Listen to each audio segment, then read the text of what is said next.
Hey everybody, this is Wendy at The Broken Needle, and today I wanted to show you another quick and simple gift that you can whip out in about 10 minutes. This is cool. Have you ever heard of a kitchen boa? Like, what the heck is a kitchen boa? Well, let me show you.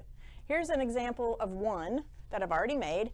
You put this around your neck when you're in the kitchen, and look, you got towels on both sides to dry your hands as you're running around doing your Thanksgiving dinner or your Christmas dinner. So let me show you how it's done. So I've already picked out my fabric for the boa, and I am using a washcloth for the towel end. You can use a hand towel if you'd like, or a washcloth like I'm doing. Now, the width is going to determine how wide your hand towel or your washcloth is, and this one is 12 inches. So that means I need to cut my scarf fabric to 12 inches. Now I'm going to trim the selvages off.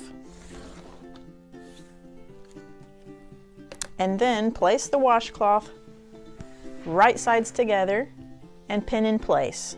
Then I'm going to take it over to the sewing machine and sew right along the seam here. Now I have a washcloth pinned on both ends, and we're going to go take it to the sewing machine.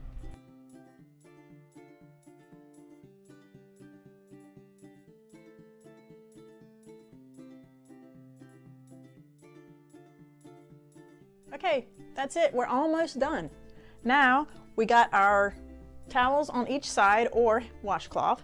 We're going to fold this lengthwise, right sides together, and match up the seam here and here, and I'm going to pin it in place. You can pin it all the way down if you want to. I'm not going to.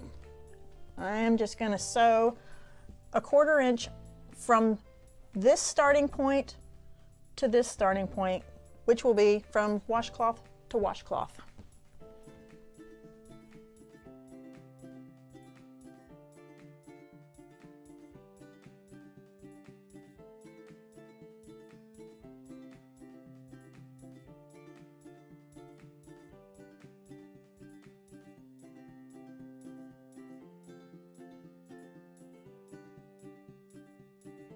Now we're going to take this and turn it right side out.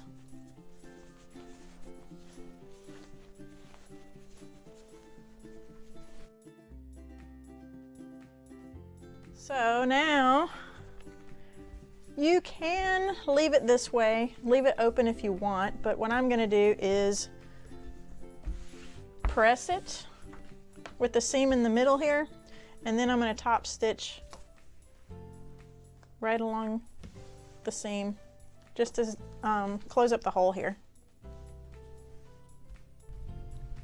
Now that I've top stitched both sides, the kitchen boa is complete. Ta-da! Now I'm going to I'm going to chim it.